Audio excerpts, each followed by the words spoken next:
নমস্কার, সুরমা বার্তায় আপনাদেরকে স্বাগত জানাই। আমি শুভ্র প্রতিম। বিস্তারিত প্রতিবেদনে যাওয়ার আগে প্রথমেই দেখে নেওয়া যাক আজকের সংবাদ শিরোনাম। বন্ধ্যাত্বকরণ করাতে এসে চিকিৎসকের গাফিলতিতে রোগীর মৃত্যু, উত্তপ্ত করিমগঞ্জ সরকারি হাসপাতাল। যাত্রীবাহী গাড়ি ও ডাম্পারের মুখোমুখি সংঘর্ষে নিলামবাজারে গুরুতর আহত 30। ধর্নার নামে কলেজ শিক্ষকদের অপমান করেছে এবিভিপি, অভিযোগ তুলল এনএসইউআই। সরকারের বিরুদ্ধে অসহযোগ আন্দোলন, 5 দফা দাবি নিয়ে ধর্নায় জেলাশাসক কার্যালয়ের কর্মীরা। দিগরখালে পুলিশি অভিযানে 12টি বিলাসবহুল গাড়ি থেকে জব্দ 100 বস্তা অবৈধ বার্মিজ সুপারি। রাজ্য ও কেন্দ্র সরকারের উন্নয়নের ফিরিস্তি গেয়ে বিধানসভায় ভাষণ বিধায়ক কৃষ্ণেন্দু পালের। বিহারে পাচারের পথে মিনি লরি বোঝাই নিষিদ্ধ গাঁজা বাজেয়াপ্ত, আসামের চুরাইবাড়িতে আটক চালক। হজরত পীর মোকাশাহ মোকাম সেবক কমিটির উপর অর্থ আত্মসাতের অভিযোগ খণ্ডন করলেন সম্পাদক সুজাউদ্দিন লস্কর। চিকিৎসকের গাফিলতিতে মৃত্যু এক রোগীর, উত্তপ্ত করিমগঞ্জ সরকারি হাসপাতাল। চিকিৎসার অব্যবস্থার জন্য প্রায় সময়ই খবরের শিরোনামে উঠে আসে করিমগঞ্জ অসামরিক হাসপাতালের নাম। চিকিৎসায় গাফিলতি সহ নানান সমস্যায় জর্জরিত করিমগঞ্জ সরকারি হাসপাতাল। বন্ধ্যাত্বকরণ করাতে এসে চিকিৎসার গাফিলতিতে প্রাণ গেল এক মহিলার। করিমগঞ্জ শহরের উপকণ্ঠের উষা বর্মন স্থানীয় আশাকর্মীকে সাথে নিয়ে বেলা 11টার সময় বন্ধ্যাত্বকরণের জন্য করিমগঞ্জ সরকারি হাসপাতালে আসেন। তার পরিবারের লোকের অভিযোগ, দীর্ঘক্ষণ তাদের বসিয়ে রাখার পর বিকেল 4টের সময় অভিযুক্ত চিকিৎসক আশিস কুমার বিশ্বাস বন্ধ্যাত্বকরণের অস্ত্রোপচারের জন্য নিয়ে যান। মহিলার পরিবারের লোকের অভিযোগ, হঠাৎ করে নার্সরা এদিক ওদিক ছুটোছুটি করতে থাকেন। তারা এ নিয়ে জিজ্ঞাসা করলেও নার্সরা কিছু বলতে নারাজ ছিলেন। উষা বর্মনের সাথে আসা নিকট আত্মীয়কে আশিস কুমার বিশ্বাস উষা বর্মনের অবস্থা ভালো নয় বলে জানান। তারপরই রোগীকে অপারেশন কক্ষে তালা মেরে রেখে নার্সসহ ডাক্তার পলায়ন করে। রোগীর আত্মীয় স্বজনরা হাসপাতালে এসে জমা হতে থাকলে হাসপাতালে উত্তপ্ত পরিস্থিতির সৃষ্টি হয়। অবশেষে স্থানীয় ম্যাজিস্ট্রেট হিসাবে সদর চক্র আধিকারিক উপস্থিত হয়ে মহিলার মৃতদেহ অপারেশন কক্ষ থেকে বের করে নিয়ে আসেন। এখানে উল্লেখযোগ্য যে পূর্বেও ডাক্তার আশিস কুমার বিশ্বাসের বিরুদ্ধে ভুল চিকিৎসার ফলে রোগী মৃত্যুর অভিযোগ উঠেছিল। এমনকি গুয়াহাটি থেকে তদন্তকারী দল এসে রোগী মৃত্যু নিয়ে তদন্ত চালিয়েছিল। এই ঘটনার 6 থেকে 7 মাস যেতে না যেতেই ফের রোগী মৃত্যুকে কেন্দ্র করে উত্তপ্ত হয়ে উঠল করিমগঞ্জ সরকারি হাসপাতাল চত্বর। সকালে 11টা সাড়ে 11টায় আইসি আমরা, আমার ঘর থেকে আসছে, তাই বলছে মিষ্টি দিয়ে তুমি বলে যাইবাই না, মুছে যাই। আসাও লগে আসি, আওয়ার পরে তো ব্লাড টেস্ট করছে, আরও কিতাকিতি টেস্ট করতে লাগে, করছে। করার পরে আমরা লাইনে বোয়াত আসলাম, সিরিয়াল বাই সিরিয়াল হইয়া যায় আর কি। লাস্টে তাই তারা মাঝখানে তারা আবার মিটিংও গেছে, মিটিং থেকে আইয়া তাই টেবিল উঠাইছে। এরপরে তো দরজা লাগাই দিছে, আমি বাইরে বোয়াত। এরপরে তো আমি কিচ্ছু কইতে পারি না। হঠাৎ তারা দৌড়াদৌড়ি লাগাইছে, নার্সের সব। আমি বলছি কিতো হয়েছে, না কিচ্ছু হয়েছে না। আমি গিয়ে ভিতরে বলছি অবস্থা কিতো হয়েছে, না কিচ্ছু হয়েছে না। তারা চিৎকার দিচ্ছে, আমরা তো দৌড়তেও পারছি না। আমি দৌড়তে পারছি না, তাই চিৎকার খানে দিল, না কিচ্ছু হয়েছে না। তারপরে আমি গেলাম, স্যাররা বললাম স্যার কিরকম অবস্থা, বলছে বেশি বালা। ডাক্তারকে একে বিশ্বাস বেশি বালা না কইও তারা দরজা লাগাই দিছে, আর তো ঢুকার সুযোগও নাই। আর আমি এখানে বইয়া কান্দাম, সবরে আনাই আমার মা বৌদির শরীর ভালো না, তাড়াতাড়ি তোমরা সবে আও। আর ও পাখের দিকে তারা তালা মারি গেছে গিয়া, আমি তো দেখছি না। তো পেশেন্টের নাম কি? উষা বর্মন, বাড়ি কই? সরিষা। উনি কি রোগ নিয়ে এসেছিলেন হসপিটালে? অপারেশন ওই যে তোরা আমারে কইছে নাকি, আসারও কইছে না। আসা তো পরে থেকে আমারে কইছে, মানে আধা ঘন্টা পরে কইছে আসা যে মারা গেছে বলি। এখন আসাও নাই। আপনারা কিভাবে বুঝতে পারলেন উনি মারা গেছে? আশাই কইছে। কে আসে? রুমা নানি। কখন আপনারা কিতা চাইন? কিতা দেখলাম আমার ছোট ছোট বাচ্চা, তারা কথা চিন্তা করি আমি কিছু করার নাই। মানে কোনো সুন্দর জিনিস। কোন ডাক্তারে কইছে? আশা থেকে কইছে। ও আচ্ছা।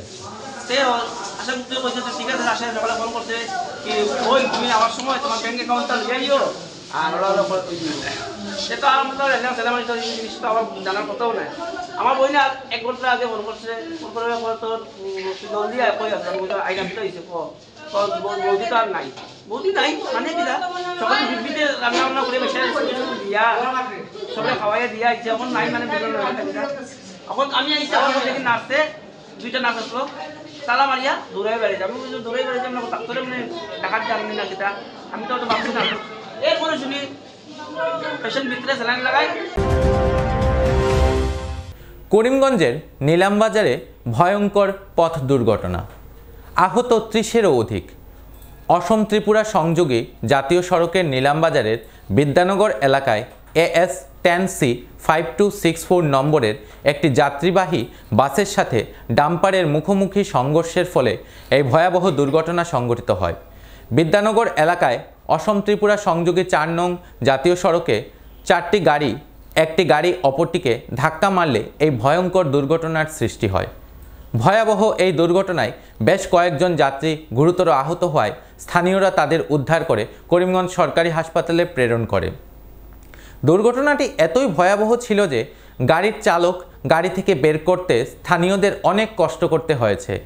ঘটনার খবর পেয়ে স্থানীয় পুলিশ ঘটনাস্থলে পৌঁছে জাতীয় সড়কের যান চলাচল স্বাভাবিক করেছে।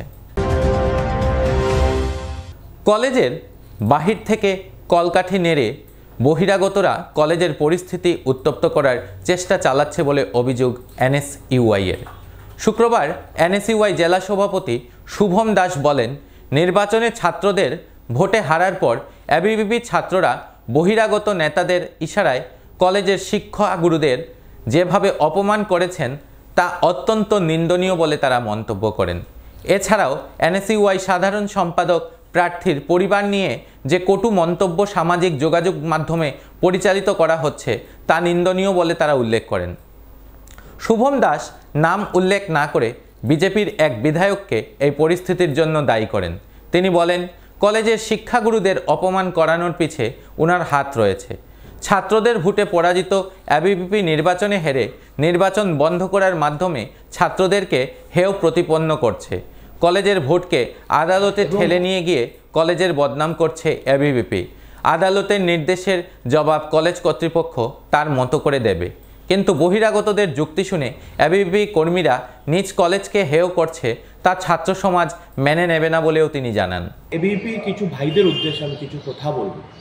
আসলে তারা নিজের মতামত নিয়ে বা নিজের চিন্তাধারা নিয়ে কাজ করছেন না, তারা উপরের চিন্তাধারা নিয়ে কাজ করছেন, তাদেরকে ম্যানিপুলেট করা হচ্ছে।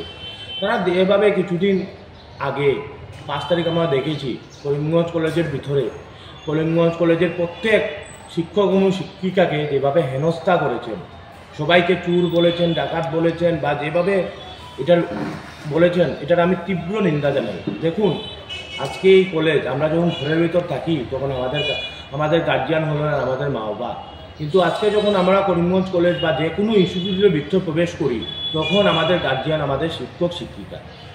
আজকে দেখুন, সবাইকে এরকম বলাটা মানে একদম নিন্দনীয় ব্যাপার। যারাই তাদেরকে গাইডেন্সটা দিচ্ছে মিথ্যা গাইডেন্স দিচ্ছে। আজকে আমাদের ডিস্ট্রিক্ট প্রেসিডেন্ট প্রদীপ চক্রবর্তীকে গালিগালাজ করা হচ্ছে, ওনার বলে নির্দেশে এরকম ঘটনা হয়েছে। আচ্ছা, ওনার ভাই হতে পারেন আমাদের প্রিন্সিপাল স্যার, কিন্তু কমিটিটা যে গঠন করা হয়েছে ইলেকশন নির্বাচনের যে কমিটিটা, এটা তো পুরো আলাদা ছিল। সবাই কি ওনার ভাই কি বই? আজকে আমার স্টেট সেক্রেটারি আমার শুভজিৎ, আমার ছোটো ভাই, ওকেও নিয়েও অনেক কথা বলছে। আসলে এটা তাদের মতিভ্রষ্ট হয়ে গেছে। তাদের অরিজিনাল কথা বলতে গেলে তাদের মতিভ্রষ্ট হয়ে গেছে। আজকে আমি কিছুদিন দেখছি যে আমার GS সুস্মিত, আমার করিমগঞ্জ কলেজের সাধারণ সম্পাদক, উনার বাবাকে নিয়েও কটু মন্তব্য করছে বা বাজে কথা বলছে। উনার বাবার কি দোষ? উনার বাবা ইলেকশন খেলছেন না উনি খেলছেন? উনাকে নিয়ে কিছু বলুন, উনার ফ্যামিলিকে নিয়ে কেন কি বলবেন? আজকে আরও আমি দেখছি লাইভের মানে ওদের ভিডিওর মাধ্যমে ওরা বলছে যে এইচএস সেকেন্ড ইয়ারের এক্সাম ছিল, তার জন্য কেন ইলেকশনটা করালেন? আমরা 14 মার্চ ইলেকশনটা করানোর জন্য বলেছিলাম। 14 মার্চ যদি ইলেকশনটা হতো তাহলে যে সেকেন্ড ইয়ারের এক্সামটা 12 তারিখ থেকে শুরু হতো, সেটা শেষ হওয়ার পর তাদের ভোটাধিকার ক্ষমতা থাকতো না সেকেন্ড ইয়ার স্টুডেন্টদের।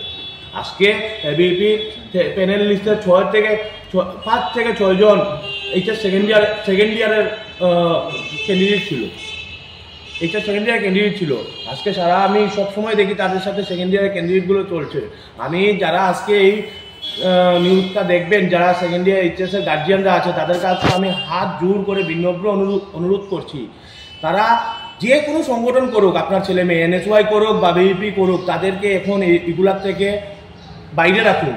এনএসওয়াই যদি করে তাকেও বলুন যে তোমার যেতে হবে না। আমি এজ এ ডিস্ট্রিক্ট প্রেসিডেন্ট আমার সংগঠনে যারা এইচএস সেকেন্ড ইয়ারের স্টুডেন্ট আসে তাদেরকে বলি যে তোমরা শুধুমাত্র পড়তে গিয়ে বসো, কলম দিয়ে কেন ভূত হয়েছে সেটা জবাব দিন, এবং রিটার্নিং অফিসার কেন ওভারটেকিং করালেন সেই দুটা ব্যাপার নিয়ে জিজ্ঞেস করেছে কলেজ কর্তৃপক্ষকে, সেটা কলেজ কর্তৃপক্ষ জবাব দেবে, সেটাতে আমাদের কিছু যায় আসে না। কিন্তু আজকে যেভাবে মিসগাইড করা হচ্ছে, যে স্থগিত করে দিয়েছে, ইলেকশন পুনরায় ইলেকশন হবে, সেগুলো কিছু নয়। আমরাও এক ভোটে আরএস কলেজে হেরেছি, কিন্তু তারপরে সেটা মেনে নিয়েছি, কারণ আমাদেরকে স্টুডেন্ট ভোট দেয় নাই, আমরা সেটা মেনে নিয়েছি।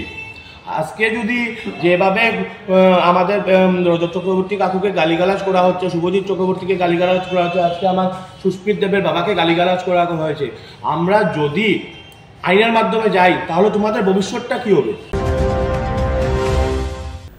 আসাম সরকারের বিরুদ্ধে অসহযোগ আন্দোলনে জেলাশাসক কার্যালয়ের কর্মীরা নিজস্ব বিভিন্ন দাবি দাওয়া নিয়ে 2 দিন ব্যাপী অসহযোগ আন্দোলনে সামিল হন করিমগঞ্জ জেলাশাসক কার্যালয়ের সকল কর্মীরা।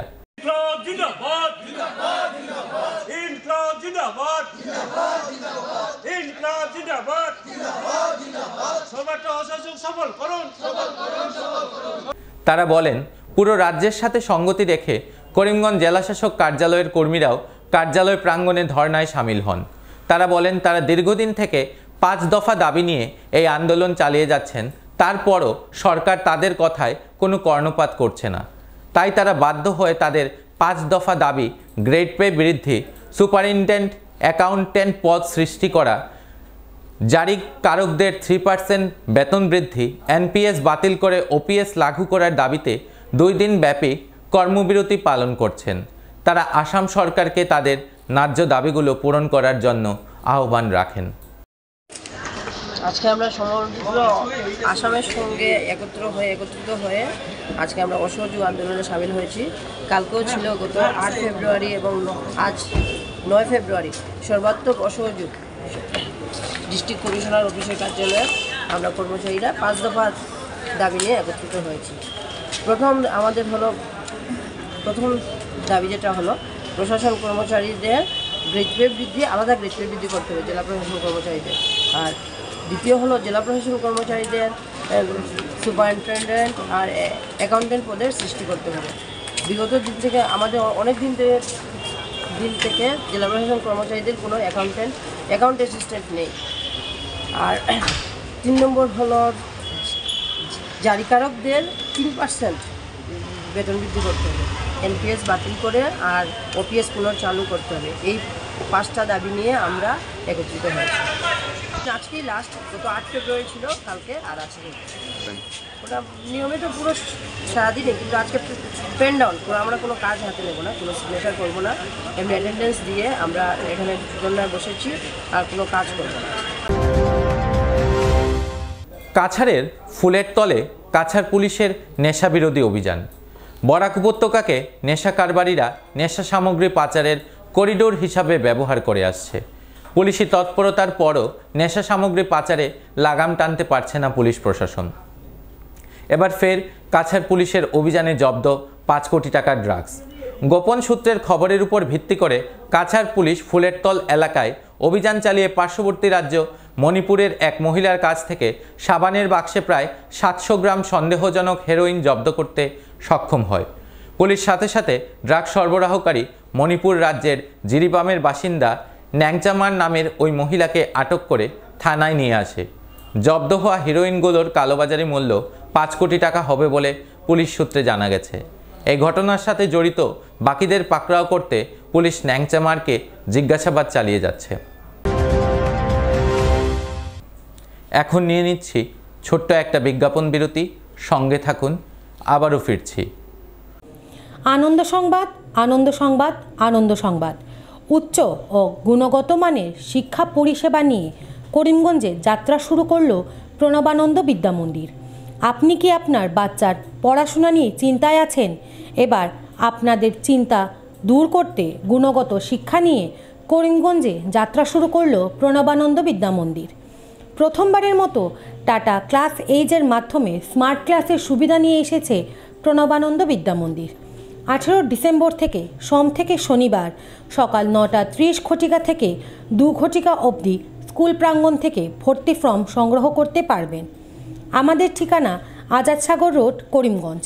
যোগাযোগ নম্বর 7570576632 9859147414। আপনি ঘর বানিয়েছেন, ঘরের রং নিয়ে চিন্তা করছেন? চিন্তার দিন শেষ। করিমগঞ্জের মিশিতা পেইন্টস ডিউলাক্স কোম্পানির বিভিন্ন রকমের রঙের সম্ভার নিয়ে উপস্থিত হলো। বিশ্বাসের অপর নাম deluxe. Let's colour with deluxe. আমাদের ঠিকানা স্টেশন রোড, করিমগঞ্জ, বিশাল মেগামার্টের সম্মুখে। যোগাযোগ নম্বর 9854299300 9401449722।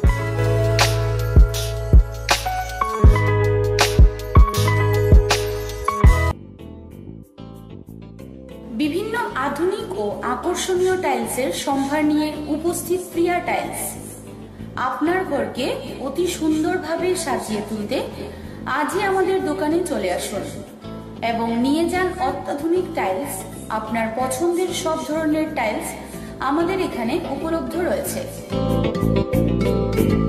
আমাদের ঠিকানা Chandras plaza, near Vishal Mega Mart, station road, Karimganj. Mobile 9101805530 9957709784।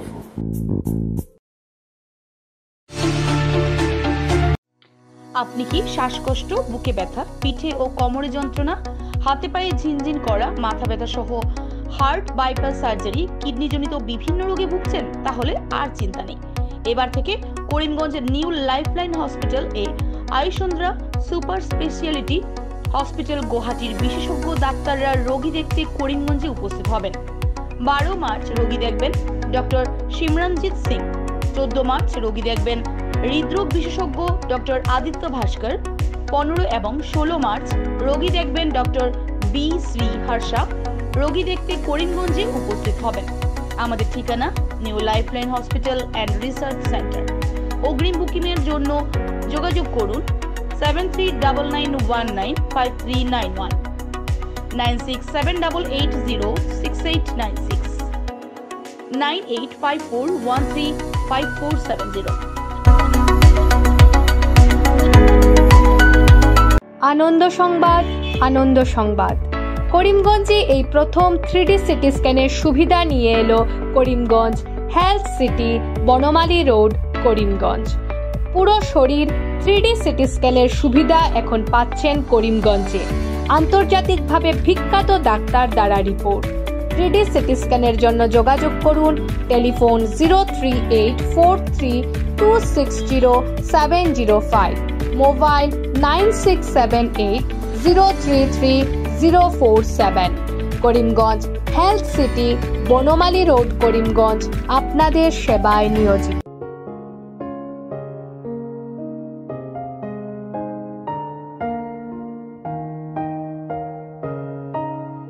চিকিৎসা সেবায় নতুনত্ব নিয়ে হাজির নিউ লাইফলাইন হাসপাতাল। অত্যাধুনিক প্রযুক্তিতে এখানে pinhole surgery, gallbladder, appendix surgery করা হয়। শিলচর মেডিকেল কলেজের সার্জারি বিভাগের অতিরিক্ত প্রফেসর ডক্টর RC শ্যাম সার্জারিগুলি করবেন। তাছাড়া তিনি প্রতি শনিবার বিকেল 3টে থেকে OPD-তে রোগী দেখবেন। রয়েছেন শিশুরোগ বিশেষজ্ঞ doctor Gulzar হোসেনও।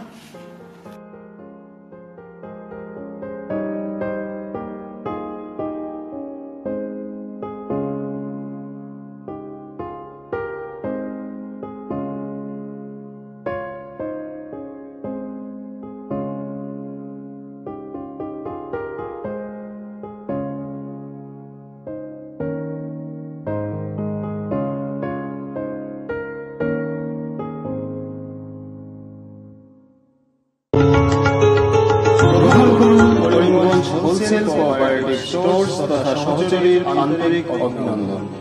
Karimganj wholesale cooperative স্টোর্সের নিয়ন্ত্রণাধীন স্টেশন রোডস্থ বিভাগীয় বিপণী সহযোগী নতুন উদ্যোগে সমৃদ্ধ হয়ে জনগণের সেবায় এগিয়ে এসেছে।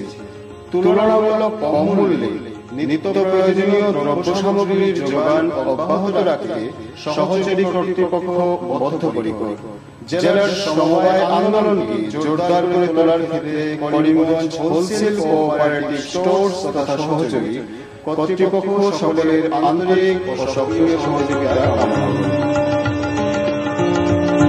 নতুন আঙ্গিকে বাস্তব পরিকল্পনা নিয়ে সহযোগী স্টেশন রোড করিমগঞ্জ আপনাদের সেবায় সদা প্রস্তুত।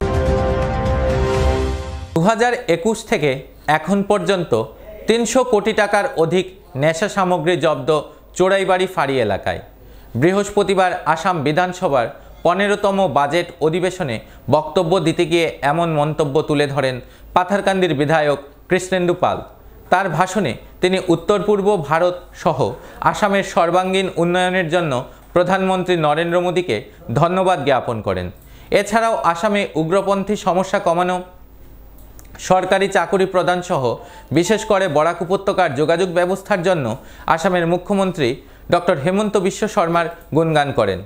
করিমগঞ্জ মেডিকেল কলেজের দাবি নিয়ে প্রাক্তন মুখ্যমন্ত্রী প্রয়াত তরুণ গগৈর কাছে যাওয়ার পর তিনি নস্যাৎ করেছিলেন, তাও এদিন তিনি তার ভাষণে উল্লেখ করেন। তিনি বলেন, করিমগঞ্জে জেলায় মেডিকেল কলেজের জন্য দীর্ঘদিন থেকে করিমগঞ্জবাসী করে আসছিল বিজেপি সরকারের আমলে, তা পূরণ হয়েছে। এজন্য তিনি মুখ্যমন্ত্রীকে ধন্যবাদ জ্ঞাপন করেন। বিজেপি সরকারের আমলে দুর্নীতির বিরুদ্ধে সরকার যেভাবে কাজ করে যাচ্ছে তাও এদিন তিনি বিধানসভায় তুলে ধরেন। মুখ্যমন্ত্রী প্রথমেই যে উদ্যোগ নিয়েছেন দুর্নীতি মুক্ত অসম গড়ার লক্ষ্যে প্রশাসনিক ব্যবস্থায় আমূল পরিবর্তন আনতে সক্ষম হয়েছে। সামাজিক সংস্কার সাধনের লক্ষ্য নিয়ে এই সরকার অনেক গঠনমূলক পরিকল্পনা কর্মযজ্ঞ হাতে নিয়েছে। বিশেষ করে নেশামুক্ত আসাম গড়ার লক্ষ্যে আমাদের মাননীয় মুখ্যমন্ত্রীর যে পদক্ষেপ আমরা দেখতে পেরেছি। বিশেষ করে আমি যে কনস্টিটিউয়েন্সি পাথারকান্দি কনস্টিটিউয়েন্সি থেকে এসেছি বিধায়ক হিসাবে, ওই এলাকায় আপনারা চুড়াইবাড়ি যে একটা চেক পয়েন্ট আছে ওইখানের মধ্যে প্রায় আজকে পর্যন্ত 300 কোটিরও অধিক অবৈধ গাঁজা, ফেন্সিডিল, ড্রাগস জব্দ করা হয়েছে। আমরা নিত্য দৈনন্দিন দেখতে পাই যে আমাদের আসামের পুলিশ যেভাবে ড্রাগস মুক্ত আসাম গড়ার লক্ষ্যে প্রত্যেক এলাকায়, যেমন গতকাল শিলচরে আমরা দেখতে পেরেছি শিলচরের এসপি মহোদয়ের উদ্যোগে বিশাল অঙ্কের ড্রাগস জব্দ করা হয়েছে। ঠিক সেইভাবে আমাদের তার আগের দিন করিমগঞ্জে বিশাল অঙ্কের ড্রাগস জব্দ করা হয়েছে। এইভাবে সমগ্র আসামে কার্বি আংলং হোক, গুয়াহাটি হোক, আপার আসাম হোক, লোয়ার আসাম হোক, প্রত্যেক এলাকায় যেভাবে ড্রাগস নির্মূল করার জন্য যে পদক্ষেপ নেওয়া হয়েছে, তাই আজকের এই বিধানসভার মাধ্যমে সব থেকে বেশি আমি মাননীয় মুখ্যমন্ত্রী মহোদয়কে বহুত ধন্যবাদ এবং কৃতজ্ঞতা জ্ঞাপন করছি। আসামের শিল্পের ক্ষেত্রে যেভাবে আমাদের মাননীয় মুখ্যমন্ত্রী যে উদ্যোগ নিয়েছেন এবং যাতে শিল্পের ক্ষেত্রে আসাম একটা সুন্দর ব্যবস্থা গিয়ে পৌঁছতে পারে। আজকে বিশেষ করে আমি 2009 সাল পর্যন্ত আসামে মাত্র 3টি মেডিকেল কলেজ ছিল। আজকের দিনে 22টি নতুন মেডিকেল কলেজ হতে চলছে। আর আজকে একটা কথা না বললে না হয় যে আমরা 2012-13 ইংরাজিতে এই মেডিকেল কলেজ ডিমান্ড কমিটি আমরা করিমগঞ্জ জেলার পক্ষ থেকে আমরা এসেছিলাম। তখনের প্রাক্তন মন্ত্রী সিদ্দিক আহমেদ মহোদয় এবং আমাদের বর্তমান সাংসদ কৃপানাথ মাল্লা এবং আমরা এই ডিমান্ড কমিটির সদস্যরা আমরা তখনের মুখ্যমন্ত্রী প্রয়াত মুখ্যমন্ত্রী মাননীয় শ্রী তরুণ গগৈ মহোদয়ের এই কন্যাধারা চেম্বারে গিয়েছিলাম মেডিকেল কলেজের ডিমান্ড নিয়ে। এবং দুঃখের সহিত বলছি আমরা এ সময় ডিমান্ড এই মেমোরেন্ডামটা দিয়েছিলাম, ওইটা ছুঁড়ে ফেলে দিয়েছিলেন। তারপর অত্যন্ত দুঃখের সহিত আমরা করিমগঞ্জে আবার ব্যাক করেছিলাম। এই কথাগুলো আমাদের বর্তমানের মুখ্যমন্ত্রী ডক্টর হিমন্ত বিশ্ব শর্মা মহাশয়কে এই কথাগুলো আমরা দুঃখের কথা তুলে ধরেছিলাম। আমাদের বরাক উপত্যকায় স্বাস্থ্যক্ষেত্রে মেডিকেল সেক্টরে আমরা অনেক পিছিয়ে পড়েছিলাম। তারপর মাননীয় মুখ্যমন্ত্রী 2016 ইংরাজির নির্বাচনী জনসভায় পাতি ফিল্ডের ময়দানে মাননীয় মুখ্যমন্ত্রী কথা দিয়েছিলেন বিজেপি সরকার আসার পর করিমগঞ্জে একটা মেডিকেল কলেজ দেওয়া হবে। এবং কিছুদিন পূর্বে আপনারা দেখেছেন যে আমাদের সর্বকালের শ্রেষ্ঠ বিশ্ববরেণ্য নেতা নরেন্দ্র দামোদর দাস মোদিজির কমলে আমাদের ওনার হাতে এবং আমাদের মাননীয় মুখ্যমন্ত্রীর প্রচেষ্টায় আমরা করিমগঞ্জে মেডিকেল কলেজ পেতে সক্ষম হয়েছি, শিলান্যাস হয়েছে। তাই আজকে করিমগঞ্জ জেলা তথা বরাক উপত্যকার পক্ষ থেকে আমরা আমাদের মাননীয় মুখ্যমন্ত্রী সর্বকালের শ্রেষ্ঠ মুখ্যমন্ত্রী ডক্টর হিমন্ত বিশ্ব শর্মা মহাশয়কে বহুত বহুত কৃতজ্ঞতা এবং ধন্যবাদ জ্ঞাপন করছি। আজকে আসামে এখন কোনো আন্দোলন নেই। আজকে বিশেষ করে মাননীয় মুখ্যমন্ত্রী মহোদয়কে এই ক্ষেত্রে আমরা ধন্যবাদ জানাবো যে যেভাবে প্রত্যেককে এটা সংগঠনের সঙ্গে চুক্তি করে, বড়োল্যান্ডের চুক্তি হোক, আমাদের আলফার সঙ্গে যে চুক্তি হয়েছে তার জন্য আসাম একটা নূতন আসাম, শান্তির দ্বীপ আসাম হিসাবে প্রতিষ্ঠা লাভ হতে চলছে। আজকে বিশেষ করে এই যে উদ্যোগ নিয়েছেন মাননীয় মুখ্যমন্ত্রী, এটা শুধু আসামের নয়, সমগ্র ভারতবর্ষ তথা বিশ্বের বুকে একটা আসাম যে একটা শান্তির দ্বীপ হিসাবে প্রতিষ্ঠা লাভ করতে চলছে, এইটা সবাই তার জন্য অনেক ধন্যবাদ জানিয়েছেন। আমরাও মাননীয় মুখ্যমন্ত্রী মহাশয়কে এই ক্ষেত্রে অনেক ধন্যবাদ জানাই। আমরা কিছু বরাক উপত্যকার কথা বলতে চাই। আজকে আমাদের এখানে প্রাক্তন মন্ত্রী বর্তমান বিধায়ক মিসবাহুল ইসলাম লস্কর মহাশয় চলে গেছেন। উনি বলেছেন যে বরাক উপত্যকার ইনফ্রাস্ট্রাকচার ডেভেলপমেন্টের কথা। আমরা 2014 ইংরাজির আগের কথা যদি মনে করি একবার, যে আমরা করিমগঞ্জ থেকে শিলচর যেতে অনলি 56 কিলোমিটার এই রাস্তা 4 থেকে 5 ঘন্টা সময় লাগত। আজকে সেই রাস্তায় 1 ঘন্টায় আমরা পৌঁছতে পারি। আজকে করিমগঞ্জ থেকে গুয়াহাটি আসতে হলে 24 থেকে 36 ঘন্টা সময় লাগত। রাস্তার মধ্যে আমাদের 20-25 ঘন্টা জামে দাঁড়িয়ে থাকতে হতো। আজকে যেটা আমরা 6 ঘন্টায় আসতে পারি। বিহারে পাচারের পথে মিনি লরি বুঝাই নিষিদ্ধ গাঁজা বাজেয়াপ্ত আসামের চুরাইবাড়িতে। নিত্য নতুন কায়দায় গাঁজা পাচার ভেস্তে দিল আসাম চুরাইবাড়ি ওয়াচপোস্টের পুলিশ। শুক্রবার সকালে ত্রিপুরা থেকে আসামে প্রবেশ করা TR01 V1873 নম্বরের একটি প্লাস্টিক সামগ্রী বোঝাই মিনি লরি আসামের প্রবেশদ্বার চুরাইবাড়িতে পৌঁছলে গাড়িটিতে আগাম খবরের উপর ভিত্তি করে দলবল নিয়ে তল্লাশি করেন গেট ইনচার্জ প্রণব মিলি। এতে গাড়িতে থাকা প্লাস্টিক সামগ্রীর সাথে অভিনব কায়দায় মজুদ থাকা বিভিন্ন প্যাকেটে 51 কেজি শুকনো গাঁজা উদ্ধার করা হয়, যার কালোবাজারি মূল্য আনুমানিক 5 লক্ষাধিক টাকা হবে বলে জানা গেছে। এ কাণ্ডে গাড়ির চালক মালিক বিহারের বাসিন্দা বলে তাদেরকে আটক করা হয়। পুলিশ ধৃতের বিরুদ্ধে NDPS ধারায় মামলা হাতে নিয়ে তদন্ত শুরু করেছে। উল্লেখ্য যে গাঁজা বোঝাই গাড়িটি ত্রিপুরা রাজ্যের প্রায় 20টি পুলিশ চেকগেট অতিক্রম করে আসামে প্রবেশের পর ধরা পড়ায় অনেকে ত্রিপুরা পুলিশের সদার্থক ভূমিকা নিয়ে স্বাভাবিকভাবে নানা প্রশ্ন তুলতে শুরু করেছেন। চুরাইবাড়ি থেকে ভানুচন্দ্রের প্রতিবেদন। হজরত পীর মোকাশাহ মোকাং সেবক কমিটির উপর অর্থ আত্মসাতের অভিযোগকে খণ্ডন করলেন সম্পাদক সুজাউদ্দিন লস্কর। এই অঞ্চলের ঐতিহ্যবাহী হজরত পীর মোকাশাহ মোকামের সঠিকভাবে পরিচালনা কমিটি না থাকার অভাবে মোকামের উন্নতিতে বিঘ্ন ঘটছে। বিগত কয়েক বছর থেকে উক্ত মোকামের একটি ট্রাস্ট কমিটি গঠন করে ব্যক্তিগতভাবে কাউকে হিসেব না জানিয়ে দেখিয়ে উন্নয়নের অর্থ আত্মসাৎ করে চলেছেন শামসুরউদ্দিন লস্কর ও আজমত আলী। অথচ সর্বসম্মতিক্রমে মোকামের উন্নতির স্বার্থে হজরত পীর মোকাশাহ মোকাম সেবক কমিটির সুজাউদ্দিন লস্করের উপর তথ্যহীনভাবে মোকামের উন্নয়নের অর্থ আত্মসাতের অভিযোগ তুলছে বলে জানান উক্ত মোকামের সেবক কমিটির সহ সম্পাদক সাবিল আহমেদ বরবুইয়া। সম্পাদক সুজাউদ্দিন লস্কর বলেন, মোকামের অর্থ আত্মসাৎ কে করেছে সেটার সঠিক তথ্য নিয়ে জনসমক্ষে নিয়ে আসার জন্য সংবাদ মাধ্যমের সাহায্যে তুলে ধরার জন্য অবৈধভাবে গঠন করা মোকাসহ মোকাম ট্রাস্ট কমিটির শামসুরউদ্দিন লস্কর, সম্পাদক আবুল হোসেন লস্করদেরকে বলেন। কারণ দীর্ঘ 3 বছর থেকে মৌলানা মেহবুব আহমেদ ও শামসুরউদ্দিন মোকাম পরিচালনা করে যাচ্ছেন, কিন্তু আজ অবধি কোনো ধরনের আয় ব্যয়ের হিসেব না দিয়ে চালিয়ে যাচ্ছেন। তাহলে কিভাবে তিনি মোকামের অর্থ আত্মসাৎ করছেন?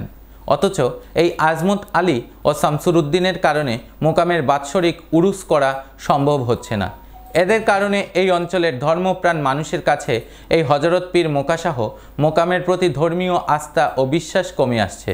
শামসুরউদ্দিন ও আজমত আলীদের দ্বারা সৃষ্টি হওয়া এইসব বিশৃঙ্খলা পরিস্থিতিকে সঠিক করা সহ সর্বসম্মতিক্রমে হযরত পীর মোকাসহ মোকাম সেবক কমিটি পুনরায় গঠন করে দেওয়ার জন্য জেলা প্রশাসনের কাছে বিনম্র অনুরোধ জানান তারা। উনি মিথ্যা অভিযোগ করে বলেছেন যে আমি গড় ভাড়া উঠানোর পরে আর মোকামে আসি নাই। এক 10-এ উনি নাগরিক সভা ডেকেছেন, এই যে শামসুরউদ্দিন লস্কর, উনি নাগরিক সভার, আমি উনার সঙ্গে ছিলাম। প্রাক্তন 2 ওয়ার্ড কমিশনারের দস্তখত আছে সেই রেজলিউশন পেপারে। এবং এই যখন নাগরিক সভা আরম্ভ হয়, প্রস্তাব আসে সভাপতির, তখন উনি চলে যান। তখন আমি এবং প্রাক্তন ওয়ার্ড কমিশনার অমৃত মণ্ডল উনার ঘরে গিয়েছিলাম। যদি আমি টাকা চুরি করে থাকি, তো উনি আমাকে না ডেকে, গাঁওর কেউকে না বলে, 2 কমিশনার ও 3 নাগরিক সভা ছিলেন, উনি গোপনে আরেক সম্পাদক কেমনে বানান?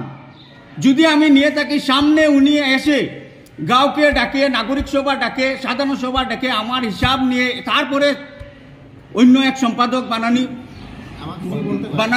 বানানোর কথা ছিল। হোক, হিন্দু মুসলিম মিলে একটা কমিটি গঠন হোক, কিন্তু ওরা এটা করতে রাজি না। মানে ওরা চুর, ওরা অন্য পার্টি ঢুকলে ওরা ভাববে যে টাকা তো আত্মসাৎ করতে পারবে না। কিন্তু বিগত কয়েকদিন আগে আমরা ওই মুকাম রুটের ছেলেরা উৎসাহিত হয়ে উরুসের জন্য আমাদেরকে নিয়ে একটা অ্যাপ্লিকেশন করেছিলাম। তখন সদরে গিয়েছি, আউটপোস্টে গিয়েছি, ওটা রিপোর্ট গিয়েছে ডিএসপির এখানে। তখন ওটা তো তারা রাজি না। ডিএসপি স্যার বলেছেন যে আপনারা 4 জন আর ওরা 4 জন, মেম্বার 5 জন, তোমরা 5 জন মিলে উরুসটা চালাও, আমি একদিন অর্ডার দিয়ে দিব। এটা তো তারা রাজি নয়। কে চুর কে না, এটা পাবলিকে বুঝতে পারবেন, শিলচরের নাগরিকরা বুঝতে পারবেন। ওদের ব্যাপারে আর কি বলবো। সুরমাবার্তা আজ এ পর্যন্তই। আগামীকাল আপনাদের সাথে আবারও দেখা হবে একই সময়ে একই চ্যানেলে। নমস্কার।